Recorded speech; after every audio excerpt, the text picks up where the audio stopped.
it is like the most natural format also, because it's like I did my first film like in 60 millimeters, which has this format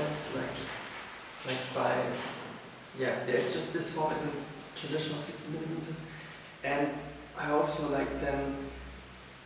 recognize that all the films I like mostly are in this format, and I really like the way it makes a space like theatrical in a way, and it's really I think it's the space, the format where you really can feel the relationship between a character and the space in the best way, and it gets really to the essence of that relationship, and a character who enters this kind of frame enters at the same time something like a theater stage or something like that.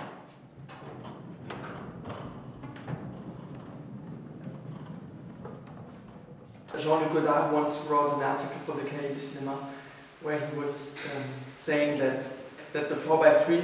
format was the format where you would have where you could show a human being, and like the brighter like it gets, then you would like the classic 16:9 then would be just more for it looks like a dollar bill.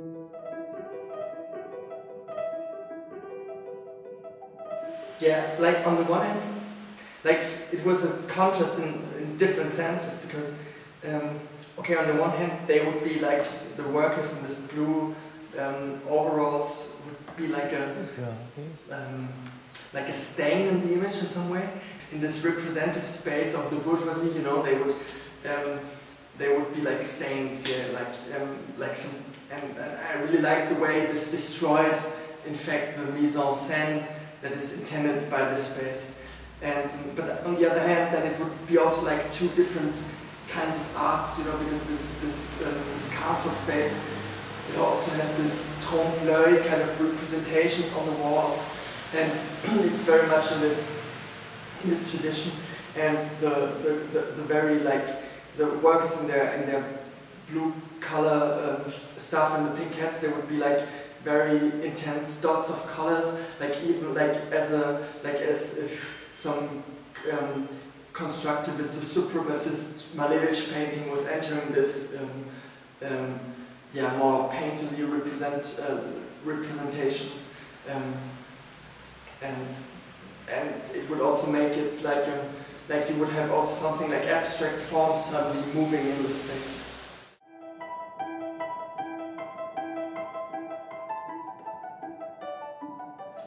Well, I really like that, because the whole movie is some kind of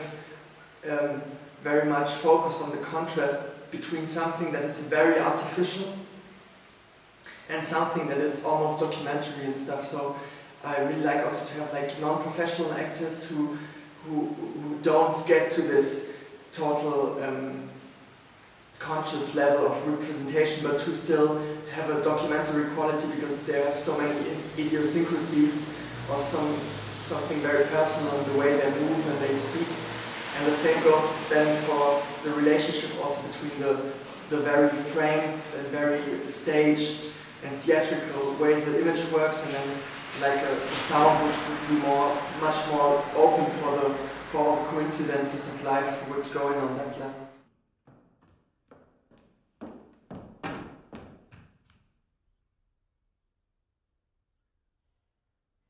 I mean, there's a lot of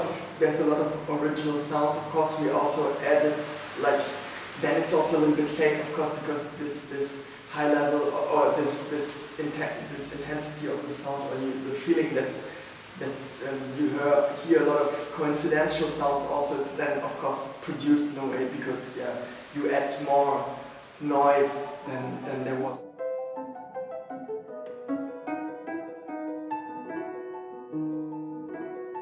I've been probably raised in this ideology of like individual success or something like that, and this ideology of working very hard to get a position in capitalist society. So probably it's also some kind of, and even you could say, even as an artist or a filmmaker, you always, in some way, there's something contradictory about it, because you on the one hand, you don't do the classic, you're not totally inside the capitalist logic, but still there's something about like trying to have a career as an artist which is very resemblant to what's imposed to all the other people, and you fulfill it even more with even more passion. You know, you try to work very hard without getting paid, and some I don't know. Perhaps for me it's also like I wouldn't say a therapy, but it's I'm really a little bit lost in this question.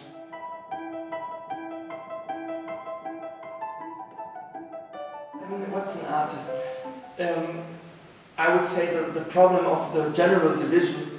in society is that you have some people who have the right to play. You know, that's what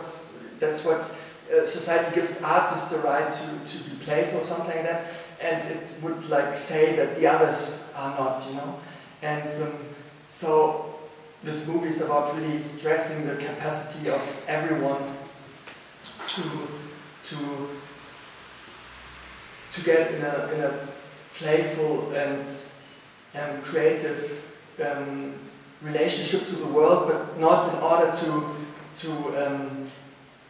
I don't know, express your subjectivity in a way that makes you above other people, but just as a way of like everyone. I think everyone has basically the same capacity of thinking and of